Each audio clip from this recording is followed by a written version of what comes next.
Sir, ಈಗ ಅಂಗನವಾಡಿ ಕಾರ್ಯಕರ್ತರಿಗೆ 3 ತಿಂಗಳಿಂದ ಸಂಬಳ ಆಗಿಲ್ಲ ಅಂತೇಳಿ ಅವರೆಲ್ಲರೂ ಪ್ರತಿಭಟನೆ ಕೋಲಾರ ಭಾಗದಲ್ಲಿ ಪ್ರತಿಭಟನೆ ಮಾಡ್ತಾರೆ. ಎಲ್ಲ ಕೊಟ್ಟಿದ್ದೀವಿ ಸರ್, 3 ತಿಂಗಳಿಂದ ಆಗಿಲ್ಲ ಅಂತ ಗೊತ್ತಿಲ್ಲ, ಚೆಕಪ್ ಮಾಡಿಸ್ತೀನಿ. ಸರ್, ಈಗ ಕೋವಿಡ್ ವಿಚಾರದಲ್ಲಿ ನಮಗೆ ತಮಗೊಂದು ವರದಿ ತಲುಪಿದೆ, ಯಾವಾಗ ಅದ್ರ ಮೇಲೆ ಕ್ರಮ ಆಗುತ್ತೆ? ಕೋವಿಡ್ ವಿಚಾರದಲ್ಲಿ ನೋಡಿಲ್ಲ, ಇನ್ನು ನೋಡಿದ ಮೇಲೆ ಕ್ಯಾಬಿನೆಟ್ ಮುಂದೆ ಗುರುವಾರ ಕ್ಯಾಬಿನೆಟ್ ಗುರುವಾರ ಅವತ್ತು ಕ್ಯಾಬಿನೆಟ್ ಮುಂದೆ ಇಡ್ತೀವಿ. ಅಲ್ಲಿ ಏನು ಶಿಫಾರಸು ಮಾಡಿದಾರೋ ಅಂತ ಗೊತ್ತಿಲ್ಲ. ಕ್ಯಾಬಿನೆಟ್ನಲ್ಲಿ ಡಿಸಿಷನ್ ತಗೊಂಡು ಬಿಜೆಪಿ ಶುರು ಮಾಡಿಬಿಟ್ಟಿದ್ದಾರೆ, ಇದು ರಾಜಕೀಯವಾದಂತಹ ವರದಿ ಅಂತ. ಇನ್ನು ವರದಿ ಸುಧಾಕರ್ ಹೇಳ್ತಾ ಇದ್ದಾರೆ, ಇದು ರಾಜಕೀಯ ಅಂತಃಕರಣದಿಂದ ಕೆಲಸ ಮಾಡಿದ್ದು ರಾಜಕೀಯ ಉದ್ದೇಶದಿಂದ ಈ ರೀತಿ ವರದಿ ಎಲ್ಲ ತರಿಸ್ಕೊಂಡು ಅದನ್ನ ಮಾಡ್ತಿದ್ದಾರೆ ಅಂತ ಸುಧಾಕರ್ ನಿನ್ನೆ ಮಾತನಾಡಿರೋದು.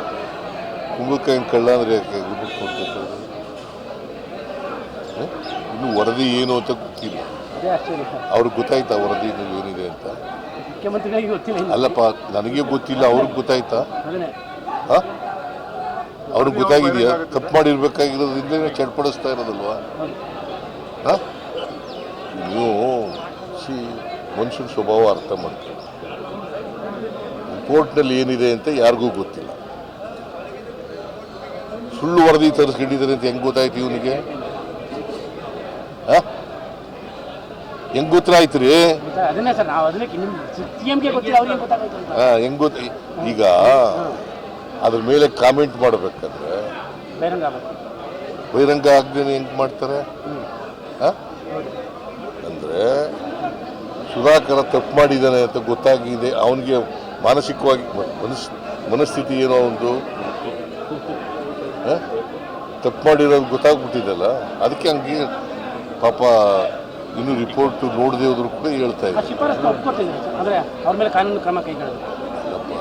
ಇನ್ನು ಶಿಫಾರಸೆ ನೋಡಿಲ್ಲ. ಯಾರು ನಿಮ್ಗೆ ಹೇಳಿದ್ದು? ಯಾರು ಹೇಳಿದ್ರಿ? ಯಾರು ನಿಮ್ಗೆ ಮಾಹಿತಿ ಹೆಂಗ್ ಗೊತ್ತಾಯ್ತು? ರಿಪೋರ್ಟ್ ಗೊತ್ತಿಲ್ಲ, ಹೊರಗಡೆ ಬಂದು 7,000 ಕೋಟಿ ಭ್ರಷ್ಟಾಚಾರ ಆಗಿದೆ ಅಂತ ಯಾರು ಹೇಳಿದ್ರಿ? ಯಾವ ಮಾಹಿತಿ? ಎಲ್ಲಿದೆ ಮಾಹಿತಿ? ನನಗೆ ಗೊತ್ತಿಲ್ಲ. ನಾನು ಗೊತ್ತಿಲ್ಲ ಹೆಂಗೆ ಹೇಳಿ? ಹೇಳಪ್ಪ, ನಿನಗೆ ಗೊತ್ತಿದ್ರೆ ಹೇಳು. ನಿನ್ಗೊಂದು ರಿಪೋರ್ಟ್ ಕೊಟ್ಟಿದ್ದಾರಾ?